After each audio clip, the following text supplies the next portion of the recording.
Gold, trusted gold buyers. మీరు తాకట్టు పెట్టిన బంగారాన్ని విడిపించి ఈ రోజు ఉన్న మార్కెట్ ధరకు కొనబడను.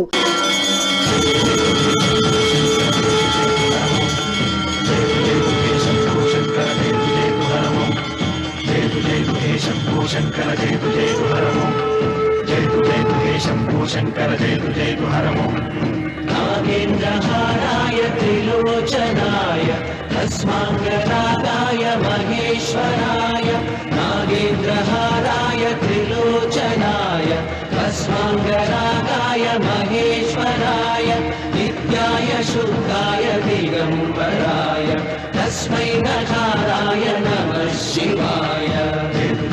శంభో శంకర జయ జయ హరమో జయ జయ శంభో శంకర జయ జయ హరమో జయ జయ శంభో శంకర జయ జయ హరమో. ఇదిగో లోకేశ్వరరావు, అయ్యా రేపు అన్నయ్య పుట్టినరోజు కదా, ఎవరైనా కొత్తగా పెళ్లి చేసుకున్న జంటలున్నారేమో చూడు. అలాగే. ఆగండి ఆగండి, నేను చెప్పేది వినండి. మీకందరికీ తెలుసు, ప్రతి సంవత్సరం శివరామకృష్ణయ్య గారు తన పుట్టినరోజు నాడు పెళ్లి చేసుకునే కొత్త జంటకు తాళిబొట్టు, కొత్త బట్టలు, 2 ఎకరాల పొలం దానం చేస్తారు. కాబట్టి రేపు ఎవరైనా పెళ్లి చేసుకునే వాళ్ళు ఉంటే వచ్చి పేర్లు నమోదు చేసుకోండి.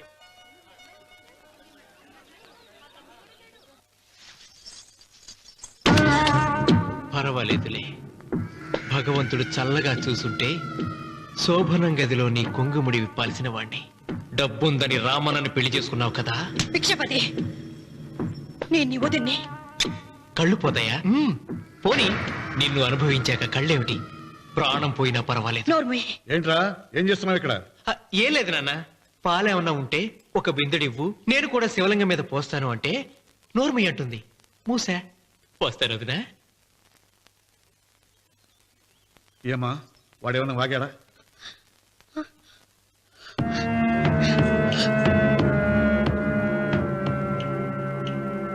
భిక్షపతి, అవును, అసహ్యంగా చండాలంగా వాగాను. చంపుతావా? చంపు. మీ తాత ముత్తాతలు జంతువులు చంపితే నువ్వు నన్ను చంపు. చంపి నా తల కూడా గుమ్మానికి వేలాడగట్టు. ఇదిగో, పుట్టినప్పటి నుంచి సీత నా భార్య అనుకున్నాను, ఆరాధించాను. నేను తాగుబోతుని, తిరుగుబోతుని, లపుట్టు వేదవునని చెప్పి ఆ సీతకు రామన్న చౌదరి గారికి దగ్గరుండి పెళ్లి జరిపించావు కదా. వాళ్ళ కాపురం కూల్చే వరకు నాకు మనశ్శాంతి ఉండదు. సీతని కట్టబెడితే పీటల మీద విషం దాకా చచ్చిపోతుందని బంగారు లాంటి రామునికిచ్చి పెళ్లి చేయించాను. వెంటనే నీ పద్ధతి మార్చుకోకపోతే నువ్వు తినే అన్నంలో విషం కలిపి చంపేస్తాను. వెధవా, వద్దు నాన్న, వద్దు. ఈ చెంప దెబ్బ ఎప్పుడో కొట్టుంటే బాగుపడి ఉండేవాడిని. నాన్న, నీ మీదొట్టు, ఇంకెప్పుడు తప్పు చెయ్యను నాన్న, తప్పు చెయ్యను. నన్ను క్షమించు నాన్న. ఏర్పాట్లన్నీ పూర్తయ్యాయా? అది ఏమైంది లోకేశ్వరరావు? 50 జంటలు నమోదు చేయించుకున్నారండి. అందులో 30 జంటలకి దానం చేయడానికి మాత్రమే మన దగ్గర భూమి మిగిలి ఉంది. మరి మిగతా 40 ఎకరాలు అంటే మన పొలమంతా ఈవేళ బాబు గారు ఎన్ని సంవత్సరాల నుంచి దానం చేసుకుంటూ వస్తున్నారు. కొండలైనా కరిగిపోవలసిందే కదా. మరి ఇన్నాళ్ళు నాకెందుకు చెప్పలేదు? మీరు పుణ్యకార్యం చేస్తున్నారు, మిమ్మల్ని ఇబ్బంది పెట్టడం ఎందుకని. రామన్న పేరుతో 2000 ఎకరాలు ఉండాలిగా, అందులోంచి రాసేవాడి. అందులో మిగిలిన 60 ఎకరాలే ఇప్పుడు రాశానండి. ఆయన పేరు మీద గజం భూమి కూడా మిగలలేదు. రేపు శుభకార్యం ఆకూడదయ్యా. నూతన దంపతులు నా ఇంటి దగ్గర నుంచి నిరాశగా తిరిగి వెళ్ళకూడదు. నా దొర జగన్నాథం, అన్నయ్య, నువ్వు ఈ సాయం చేస్తే నా పరువు కాపాడిన వాడివవుతావు. 40 ఎకరాలే కాదు, నా యావదాస్తి మొత్తం నాకు ఇస్తాను. నా ప్రాణాలను ఇస్తాను. లోకేశ్వరరావు, నా కాగితాలు.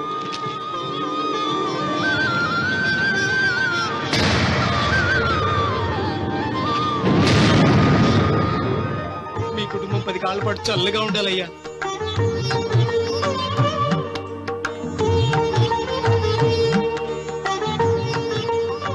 నీ పొలం వాయన దానం చేస్తాడు, పేరు తెచ్చుకుంటాడు. ఇంకా నీకే మిగులుతాది, గబ్బు లేచిపోతావు. తొందర పడకు, చూస్తావుగా. ఒరే రావుడు, ఈ భోజనాల కార్యక్రమం చూస్తుంటే నాకు తిరుపతి దేవస్థానం గుర్తుకొస్తోందిరా. నువ్వైనా చెప్పచ్చు కదా మీ నాన్నకి, ఈ దానాలకు అంతే లేదా? ఎదుటివాడికి ఇంత పెట్టడంలో ఆయన ఆత్మసంతృప్తి పొందుతున్నారు. ఆ పుణ్యమే ఆయన నిండు నూరేడు బ్రతికిస్తుంది. నువ్వు అన్నం వడ్డించింది. ఇదంతా నీ పుణ్యమేరా. అంత మాటలు కన్నయ్య. హర హర మహదేవ్ శంభో శంకర. ఓం నమః శివాయ. పెదనాన్న ఏం బాబు? పెదనాన్న నాన్న ఏమిట్రా? నాన్న నోరు ఏమిటో చెప్పరా? మా నాన్న నోరు తెరిచి నిన్ను అడగలేక నాకు దస్తావేజీలు ఇచ్చి పంపించాడు. దేనికి? మీరు మా దగ్గర తీసుకున్న పొలానికి గాను రుణపత్రం రాయించుకు రమ్మన్నాడు. ఆ? నా తమ్ముడు రుణపత్రం అడిగాడా? అయ్యో, సంతకం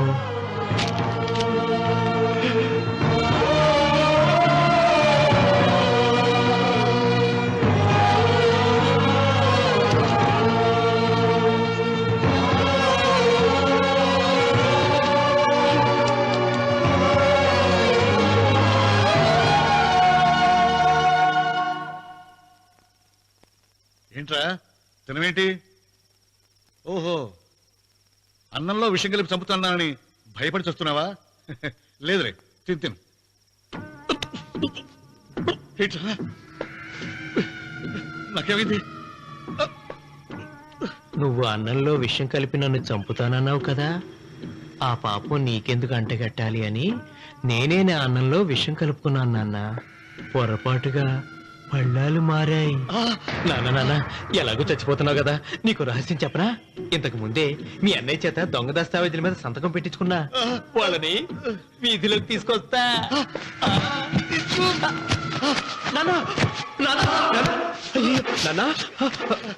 ఈ రేతో నీకు చెప్పాక నేను ఎందుకు బతికిస్తాను?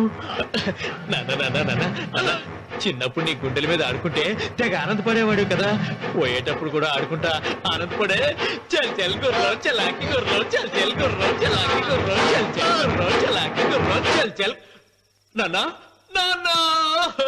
అయ్యో,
తొందరగా పోయిరా.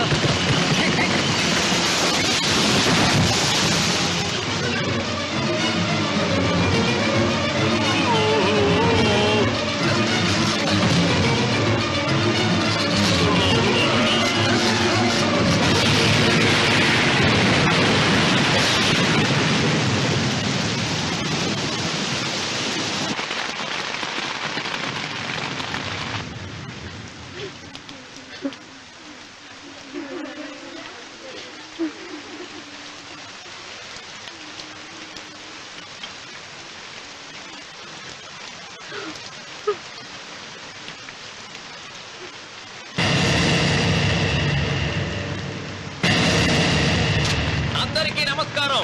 ఇది మా పెదనాన్న సంతకం పెట్టిన దస్తావేజు. అక్కడ మా నాన్న లేడు, ఇక్కడ మా పెదనాన్న లేడు. కానీ మా పెదనాన్న మా నాన్న దగ్గర 50 లక్షల డబ్బు, 40 ఎకరాల పొలం తీసుకున్నాడు. ఏ లోకేశ్వరరావు చెప్పు. అవునండి, నేను సాక్షి సంతకం చేశాను. ఈ అప్పు ఎలా తీరుతుందో ఆ ధర్మాత్ముడి శవం అక్కడి నుంచి తీసేలోపు చెప్తే బాగుంటుంది. బిక్షపతి మతుందా నీకు? ఇదేనా అడిగే సమయం? ఆయన తగలబడిపోతే ఆయనతో పాటు ఈ నిజం తగలబడిపోతుంది.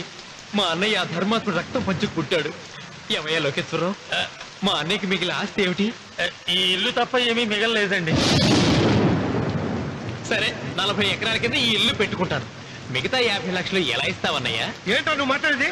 మా రావుని ఒట్టి చేతులతో నడి రోడ్డు మీద నిలబెడతావా? సరే, డబ్బు వద్దు, పొలం వద్దు, ఒక్కటిస్తే చాలు. ఏంటది? అది సీత దగ్గరుంది. అది ఇస్తే 50 లక్షల బాకీ రద్దు చేసుకుంటా. సీతారత్నం పుట్టింటి వాళ్ళు పెట్టిన 7 వారాల నగలున్నాయి. అవన్నీ నాకు ఇచ్చేస్తే నేను సరిపెట్టుకుంటాను.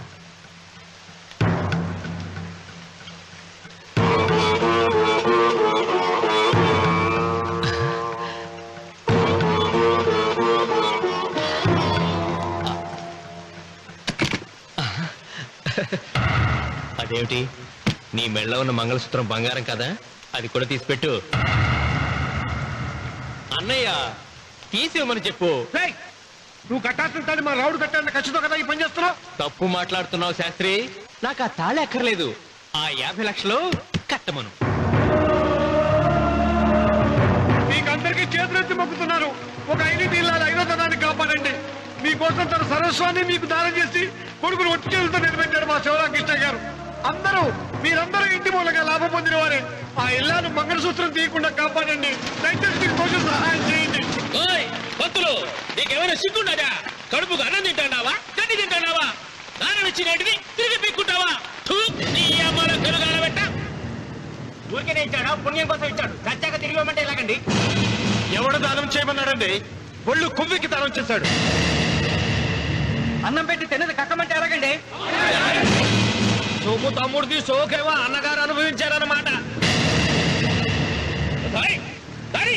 ఏమి నిలబడి చూస్తాడారు సిగ్గు లేకుండా?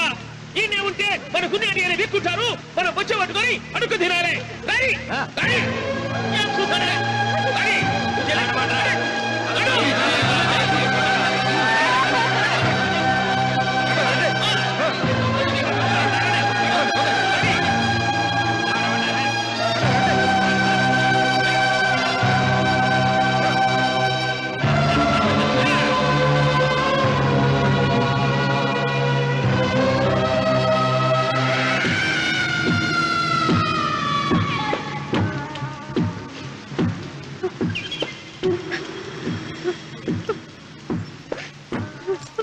అమ్మ సీత, భిక్షపతి, మా వియ్యంకుడు బాకీ ఉన్న 50 లక్షల డబ్బు, 40 ఎకరాల పొలం నీకు నేనిస్తాను, సరేనా? సరే.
దేవుడా?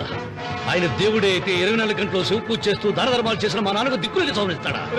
దేవుడి పట్ల అపచారం చేయటం మహాపాపం రా. దేవుడిని ఎన్నాడు మనం చేసుకునే ఆత్మద్రోహం. అసలు దేవుడే లేడు. దిష్టి బొమ్మలాగా నా ఇంటి ముందు ఆ శివలింగం ఉండటానికి వీల్లేదు. తగ్గో ఏమండి? ఏమండి? సీత అటులే. మీరు ఆ శివలింగం జోలికి వెళ్తే నా ప్రాణాలు తీసేసి వెళ్ళండి. నా భర్త దేవుడికి అపకారం చేయడం ఈ కళ్ళతో చూసే కంటే మీ కళ్ళ ముందే చచ్చిపోతాను. నన్ను చంపేసేయండి, చంపేసేయండి. నీకు ఇంటి ముందు శివలింగం దేవుడా, నాకు మాత్రం నల్లరాయి. ఈ రోజు నుంచి నేను ఈ వీధి గుమ్మం నుంచి నడవను. ఆ నల్లరాయిని కన్నెత్తి చూడను. ఆ పెరటి గుమ్మమే నాకు వీధి గుమ్మం. ఇది అంగీకరిస్తుంది. నువ్వు నమ్ముతున్న దిష్టి బొమ్మ కోసం కాదా, ఏ కోసం? లక్ష్మి వచ్చింది. ఇంకా సీతారాముడు. భిక్షపతి గారు తీసుకున్నది 40 ఎకరాలని, మిగతాదంతా కుట్ర అని, ఆ కుట్రలో నాకు భాగస్వామ్యం ఉందని రామన్న గారికి తెలిస్తే నన్ను చంపేస్తారండి. డబ్బు చూసేసరికి ఆశ పుట్టిందా? ఇదిగో ఈ సంగతి ఎవరికైనా చెప్పావో కోసేస్తా. ఒరే భిక్షపతి, నువ్వు నాశనం అయిపోతావురా, నాశనం అయిపోతావు.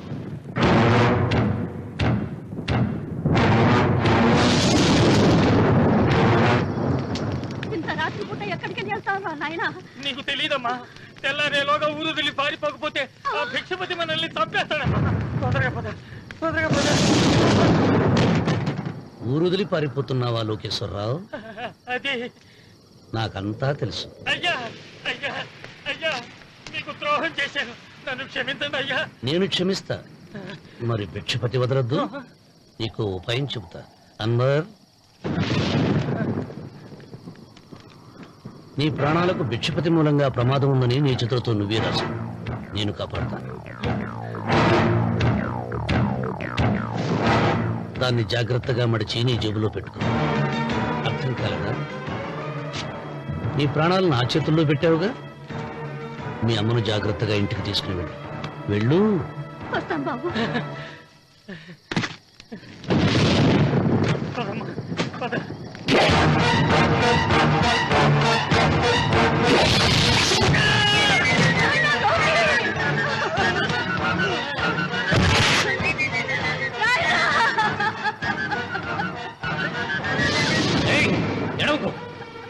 ఎడవకో. కన్నీళ్లు పెట్టేంత గొప్ప చరిత్ర కలిగిన వాడు కాదే నీ కొడుకు. అన్నం పెట్టిన మా నాన్న చావు కారణమైన వాడు. నీ కొడుకుని భిక్షపతి చంపాడని పోలీసులకు చెప్పాలి. అప్పుడే బ్రతికినంత కాలం నీకు నీ మనవరాలకి ప్రాణభిక్ష పెడతాను. లేకపోతే అన్వర్, అయ్యా, వీడి శవాన్ని తీసుకెళ్లి భిక్షపతి ఇంటి ముందు పడే. రాముడు, నువ్వు శ్రీరామచంద్రుడు లాంటి వాడిరా. ఇలాంటి హత్యలు చే. మా నాన్న పెట్టిన పేరు రామన్న, కానీ ఈ రోజు నుంచి నా పేరు రావణ. ఆయన మూలంగా దానాలు పొంది, భూదానాలు పొంది, అన్నదానాలు పొంది ఆయన కన్ను మూసిన రోజు కన్నీటి విట్కూరు చెప్పలేకపోయిన ప్రతి వాడి బ్రతుకు కన్నీటి పాలు చేస్తా. అవసరం సృష్టికి తల్లి, అనుభవం తెలివికి తండ్రి. ఇదే నా తండ్రి చావు నాకు నేర్పిన గుణపాఠం. వెంకన్న, ఆయన దానం చేసిన వేలాది ఎకరాలు తిరిగి తెస్తాను. సూదిమును మోపినంత నేల కూడా వదలను. అప్పటి వరకు మా నాన్న మొరతాడి నా మెడతాడు. ఏమిటిది? నన్ను ఎందుకు అరెస్ట్ చేస్తున్నారు? లోకేశ్వరను చంపినందుకు అరెస్ట్ చేస్తున్నాం. నేను అతను తప్పుడు పెట్టి అతని స్వహస్తాలతో రాసిన ఉత్తరం. దీనికి అతను తల్లే సాక్ష్యం.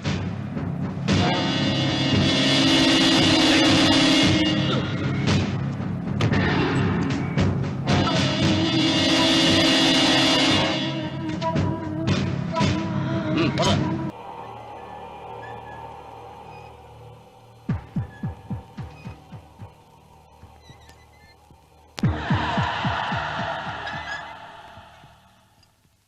అన్వర్, అయ్యా, 100 మంది పనివాళ్లను ఒక బుల్డోజర్ను ఆలయం దగ్గర తీసుకురా. దాన్ని పడగొట్టించాలి. ఒరే రాముడు, అబ్బాయి పెళ్ళయ్యేంత వరకు ఆగమన్నారు, అంగీకరించాను. ఇప్పటికి ఆగే ప్రసక్తి లేదు. దేవుడి జోలికి వెళ్తే మహాపాపం రా. దేవుడా? వాడి పేరేంటి? శివుడు. మరి బ్రహ్మ విష్ణువు రాముడు కృష్ణుడు వినాయకుడు సుబ్రహ్మణ్యం లక్ష్మి సరస్వతి పార్వతి వాళ్ళు దేవుళ్ళే. అల్లా క్రీస్తు వాళ్ళు దేవుళ్ళే.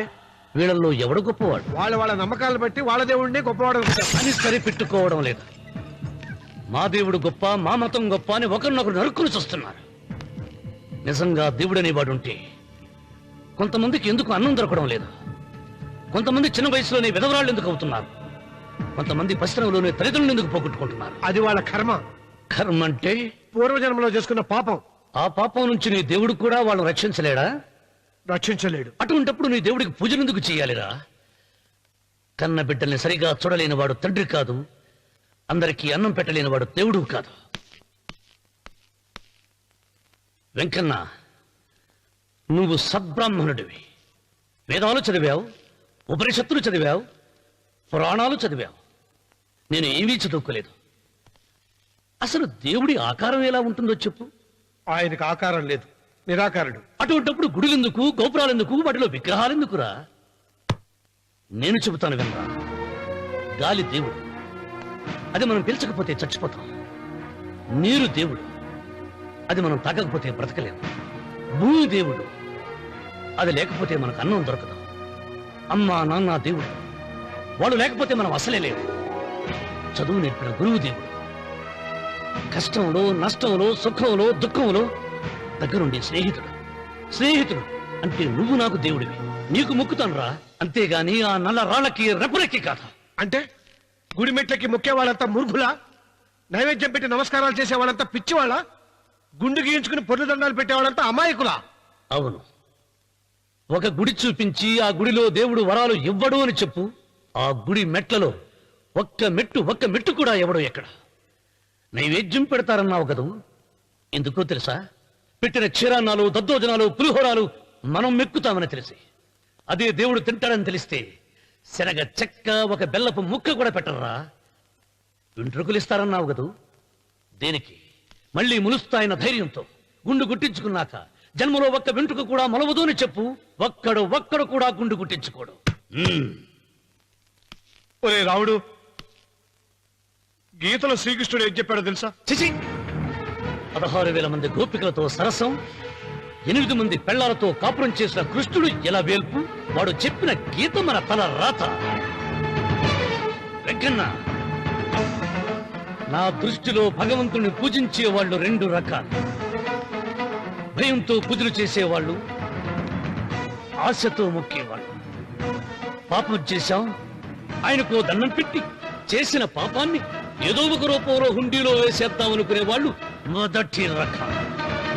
మొక్కితే ఏదో దక్కుతుందని ఆశపడేవాళ్ళు 2వ రకం. నా భూమి నేను సొంతం చేసుకున్నాను కాబట్టి అది పాపం కాదు. భయం లేదు, ఏదో అయిపోవాలనే ఆశ తపన నాకు లేదు. ఈ రామన్న చౌదరి నిన్న జరిగింది మర్చిపోడు, నేడు జరగాల్సింది వాయిదా వేయడు, రేపటి గురించి ఆలోచించడు.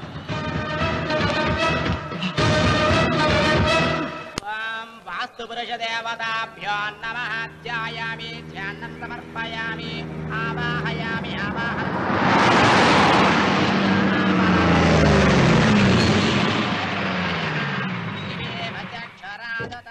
రండి రామన్న చౌదరి గారు. నా పేరు వెంకట్రావు, నేను సివిల్ ఇంజనీర్ని. మీరు ఎంతో గొప్ప మనసుతో బోల్డ్ అంత పొలం పోగొట్టుకుని 6 మైళ్ళ రోడ్డు వేద్దాం అనుకున్నారు. కానీ ఇప్పుడు మీ పొలంతో అవసరం లేకుండా గవర్నమెంటే రోడ్డు శాంక్షన్ చేసింది. ఆ ఆలయం కూడా పడగొట్టక్కర్లేదండి. చెరువుకు అడ్డంగా వంతెన నిర్మిస్తున్నారు. 2 మైళ్ళ దూరం కూడా తగ్గుతుంది.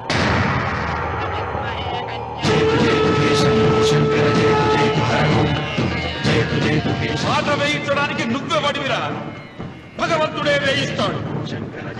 అమ్మవారి ఆలయాన్ని నువ్వు తాకలేవు. పూలు వేయండి రామన్న గారు.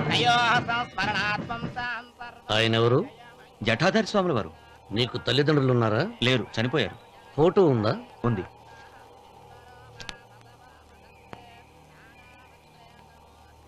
తల్లిదండ్రులను పూజించు, బాగుపడతావు. జడలు మిసాలు ఉన్నవాళ్ళు కాదు.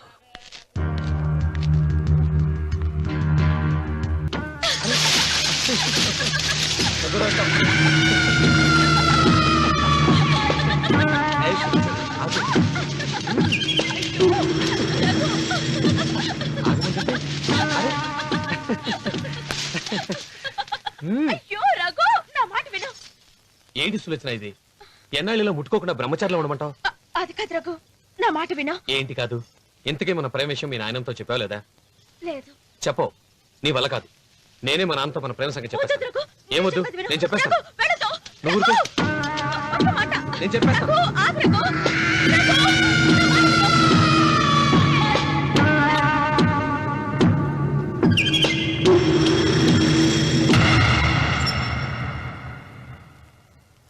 నువ్వా? నేనే. ఎందుకొచ్చావు? నువ్వు మా నాన్నని చెప్పిన రాక్షసుడివి అంటావు. వెంటనే వెళ్ళకపోతే నిన్ను చంపేస్తాను అంటావు కదమ్మా?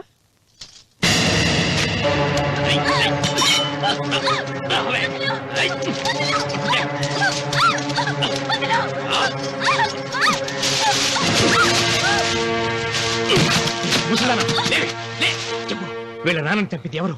నేనా? నేను చంపానా? నిజం చెప్పు. చెప్పు, ఎవరు చంపారు? ఎవరు చెప్పారు? చెప్పు.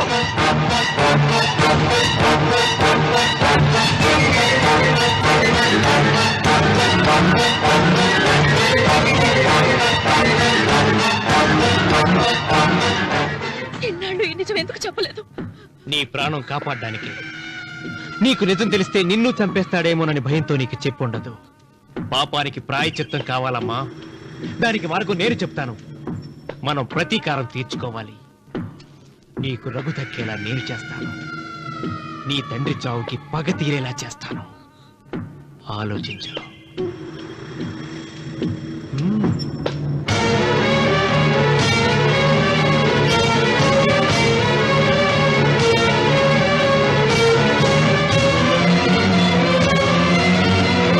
నేను నమ్మను. మా నాన్న దేవుడు. మా తాతయ్యకు జరిగిన అన్యాయానికి ప్రతీకారంగా పొలాలు స్వాధీనం చేసుకున్న మాట నిజమే, కానీ హత్యలు చేసే అంత దుర్మార్గుడు కాదు మా నాన్న.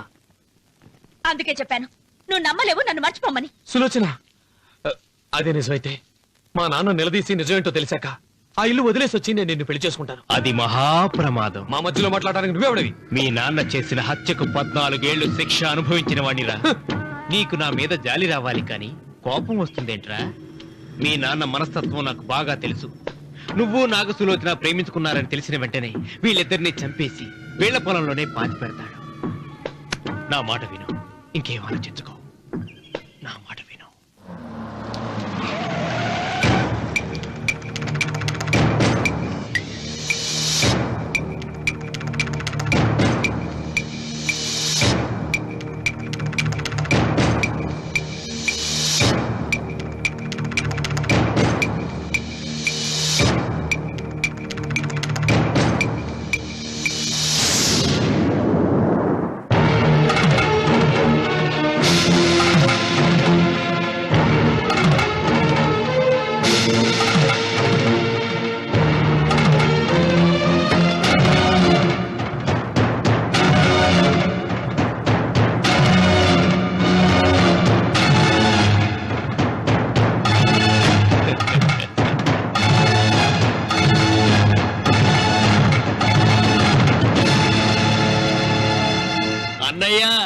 నమస్కారం. వీధి గుమ్మం వైపుకైతే నువ్వు రావని పెరటి గుమ్మం వైపుకు నేనే తీసుకుని వచ్చాను. మీ నాన్న ఇచ్చే ముష్టి డబ్బుతో బ్రతికే నాగసులోచనని ప్రేమించావు. మీ నాన్న ఈ పెళ్లికి ఒప్పుకోడు కదరా అన్నాను. లేచిపోతామన్నాడు. లేచిపోతే మీ నాన్న పరువు ఏమవుతుందని నేనే దగ్గరుండి ఈ పెళ్లి జరిపించానన్నయ్యా. వాళ్ళ నాన్నను చంపిన పాపానికి ఈ మాత్రం పుణ్యం చేయాలి కదా. వాళ్ళ నాన్నని ఎవరు ఎక్కడ ఎలా చంపారన్నది నేను ఎవ్వరితో చెప్పలేదు. నీ బాధ నాకు అర్థమైంది అన్నయ్య, నీ బాధ నాకు అర్థమైంది. రేయ్, ఏంటి అలా చూస్తూ నిలబడ్డారు? వచ్చి కాళ్ళ మీద పడి ఆశీర్వాదం తీసుకోండి.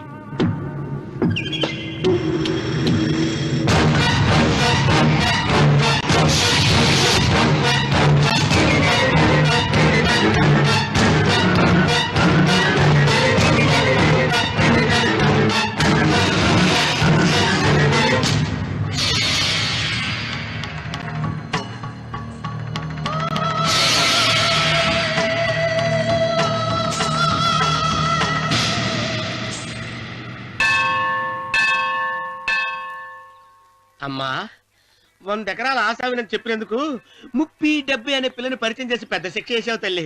తప్పైపోయిందమ్మా, క్షమించే తల్లి. ఈసారి అలా చేయను. మంచి పిల్లనిచ్చి పెళ్లి చేయమ్మా. అలాగేనా?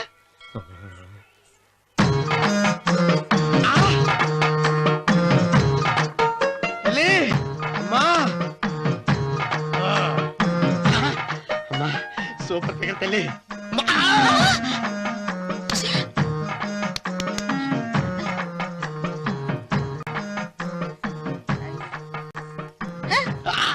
నాకింకా పెళ్లి కాలేదు తల్లి. 100 ఎకరాల మాగానే ఉంది, 50 ఎకరాల కొబ్బరి తోట ఉంది, కానీ పెళ్ళం లేదు. పెళ్లిళ్ళ సీజన్ అయిపోతోంది. మంచి పిల్లని చూపెట్టి పుణ్యం కట్టుకో తల్లి. నాకు కూడా పెళ్లి కాలేదు తల్లి. నేను నీకు పురాతన భక్తురాలిని కదా. 7 అంతస్తుల మేడనిచ్చావు, 7 వరాలు నగలిచ్చావు, కానీ మొగుడు లేడా? మొగుడు లేడా? తొలి ప్రేమ మీద నీకు నమ్మకం ఉందా? పట్టు చీర. మలి ప్రేమ మీద నీకు నమ్మకం ఉందా? సిలుకులాల్చి ఉంది. 7 అంతస్తుల మేడ. నేను నీకు నచ్చేనా? 100 ఎకరాల ఆసామి. నువ్వు తప్ప ఎవ్వరూ నచ్చరు. వచ్చే మంగళవారం నా ఇంటికి ఒకసారి రండి, నన్ను చూసుకోవడానికి.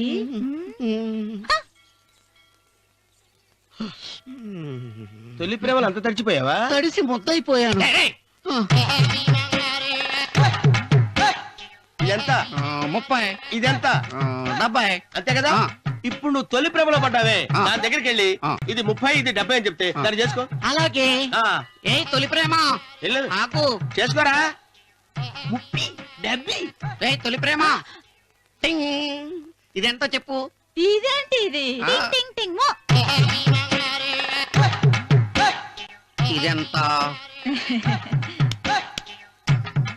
ఇదంతా ఎందుకండి? ఎందుకంటే ఇదెంతో నువ్వు చెప్తేనే మన పెళ్లి. అందుకు చెప్పు. అది అది 30, అది 70. ఒరే గుంటనక వస్తున్నాను, ఉంటారా? అచి సాచినోడా, నాకు వచ్చిన సంబంధాన్ని చెడగొడతావా? నన్నే కొడతావా? అమ్మా నన్నే కొడతావా? అమ్మా చూడు, నువ్వు చేసింది తప్పు, నేను చేసింది తప్పు. మా చిన్నమ్మ గారిని అడుగుతాను. ఈ విషయం మా చిన్న గారిని చెప్తానే. అచిబా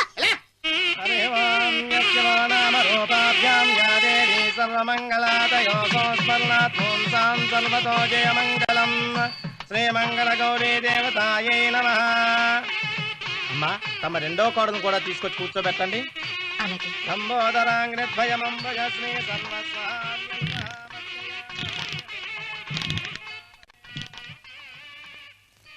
ఏంటమ్మా ఇంకా అలాగే ఉన్నావు? నువ్వు ఈ పూజకి ఏర్పాటు చేయమంటేనేగా మీ మామగారికి ఇష్టం లేకపోయినా ఒప్పించాను. అందరూ వచ్చేసారు. చీర మార్చుకుంటా. నాకున్న చీరల్లో ఇదే మంచిది. నా దగ్గర పట్టు చీరను తీసుకో. మీరు కట్టి విడిచిందా? లేదమ్మా, కొత్త పట్టు చీర ఉంది. వద్దులేండి. పోనీ నాగలైనా పెట్టుకోమా. మీరు పెట్టుకోక మిగిలినవా? కాదమ్మా, నా దగ్గర 7 వారాల నగలున్నాయి. దేవుళ్ళకు కావాల్సింది చీరలు నగలు కాదు, భక్తి. వస్తున్నాను, పదండి.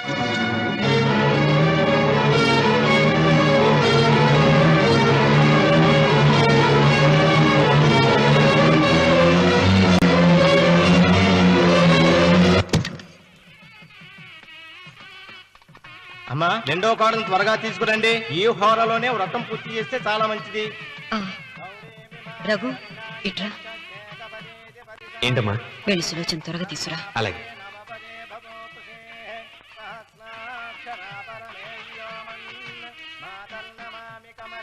ఏమంది? రానుందమ్మా.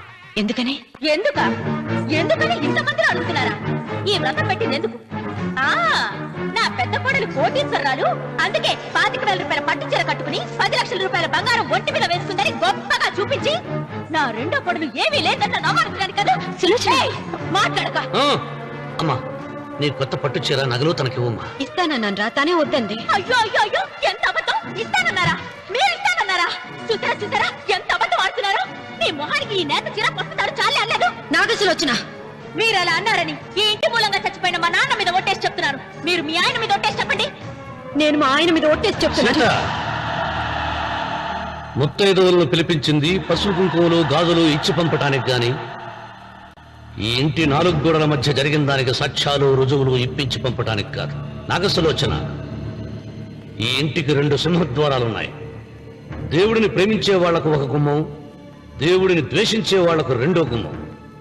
నీ ఇష్టం వచ్చిన గుమ్మం వైపు నువ్వు వెళ్ళవచ్చు.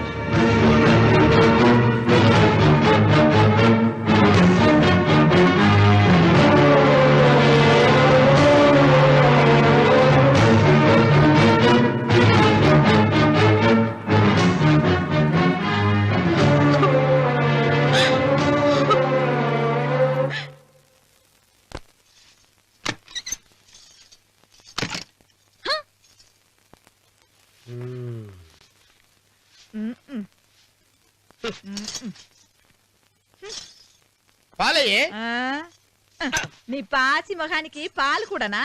సగం నేను తాగి సగం పిల్లికి పెట్టా. ఇందులో కలుపుకోపోయావా? తేడా విరగడేది. అసలు నిన్ను అనుకునే ప్రయోజనం లేదే. నిన్ను నాకు కట్టబెట్టిన మా చెన్నయ్య గారిని అనాలి. నేను కూడా మా చిన్నమ్మ గారు బలవంతం చేస్తేనే నిన్నే చేసుకున్నాడు రా సచ్చినోడా. అయ్యో ఎంత పోసు కొట్టావయ్యా. 100 ఎకరాలు ఎగసాయ అన్నావు. నువ్వు సర్ది కూడా అన్నప్పుడే నేను తెలుసుకోవాల్సింది. నీ కాడగానా? నువ్వు తక్కువ చేసావా? 30, 70 అన్నప్పుడు నేను అర్థం చేసుకోవాల్సిందే. పట్టు చీర కట్టి మీ అమ్మాయి గారు నగలన్నీ దిగేసి సిగ్గుపడుతూ వచ్చి ఇలా కూర్చున్నావే. అసలు నీ దగ్గర ఏం ఆస్తుందని నేను చూసి అమ్మో అన్నవరం తగ్గు అన్నవరం తగ్గు అయ్యా అయ్యా అయ్యా అయ్యా అయ్యా అయ్యా అయ్యా అయ్యా అయ్యా అయ్యా అయ్యా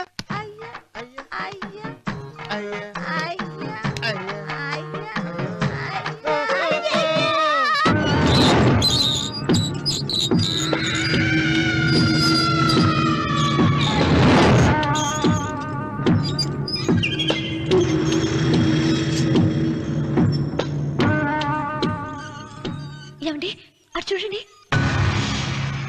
పిచ్చిపోతే లేక్కడి నుంచి నువ్వు తిను మావయ్య. ఏ ఇంటికి నా కోసం వచ్చావు.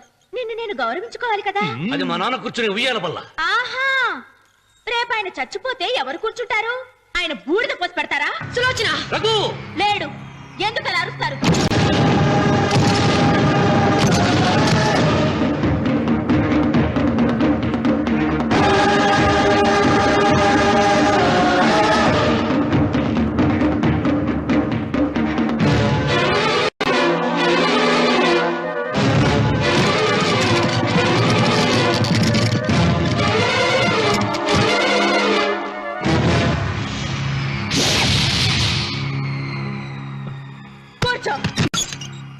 నువ్వు ఈ ఉయ్యాల బల్ల మించి లేచావంటే నన్ను చంపుకు తిన్నట్టే. అన్వర్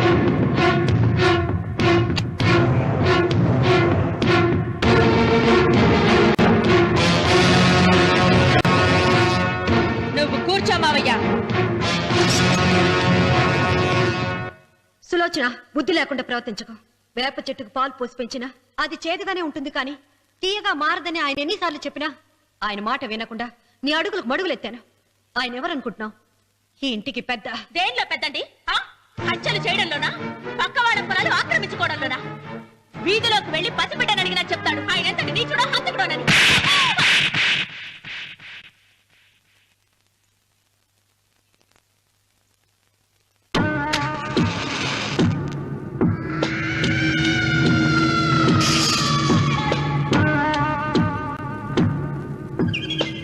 అమ్మా నువ్వెన్నైనా చెప్పు, నా భార్య మీద చేయి చేసుకోవడం నేను సహించలేను. రఘు, అన్నయ్య నీ భార్య మీద చేయి చేసుకోవడం తప్పే, కానీ దానికోసం వాటాలు పంచమని చెప్పడం న్యాయం కాదురా.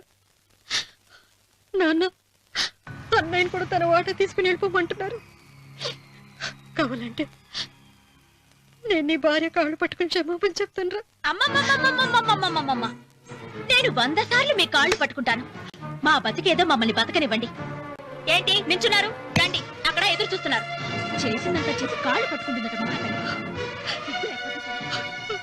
నీ కన్నీళ్లకు రాళ్ళు కరుగుతాయి గాని కన్నవాళ్లు కరగరు సీత. సీత, వాళ్ళు చిన్నపిల్లలుగా ఉండేటప్పుడు ఎంత సంతోషంగా ఉండేవాళ్ళం. వాళ్ళు పెరుగుతుంటే ఆ సంతోషం తరిగిపోతూ ఉంటుంది. వాళ్ళు మన భుజం దాటి పెరిగాక ఇక గడప దాటి ఎప్పుడు వెళ్ళిపోతారా అని ఎదురు చూడటమే మన పని. బాధపడ.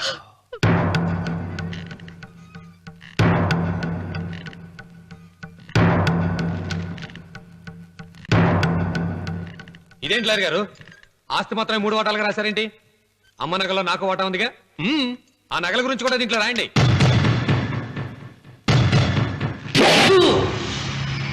అది మీ తాత పిత్రార్జితం కాదు, నా స్వార్జితం కాదు. నా భార్య స్త్రీధనం.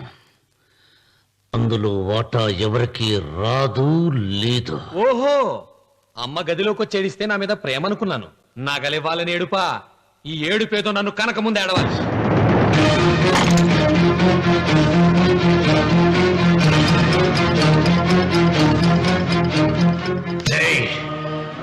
నీ అమ్మను ఎంత మాట అన్నావురా?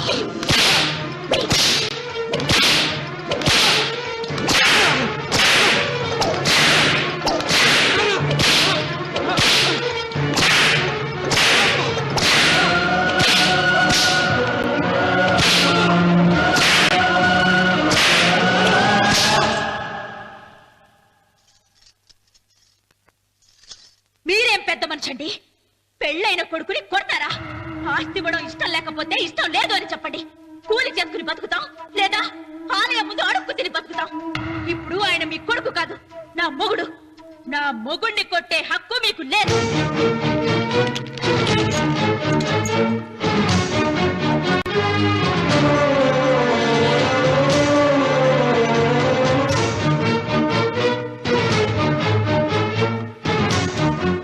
రఘు, నీకు కావాల్సింది ఈ నగలేగా తీసుకొచ్చాను, తీసుకోరా. వద్దమ్మా, వద్దు. కాదన్నయ్య. వద్దమ్మా, నా మాట విను. ఒక తల్లి కడుపున పుట్టకపోయినా నన్ను అన్నయ్య అని పిలిచావు. నా ఇల్లు నీకు పుట్టిల్లమ్మా. ఆడపడుచు బతికుండగా పుట్టిన నగలు పంచడం శుభం కాదమ్మా, శుభం కాదు.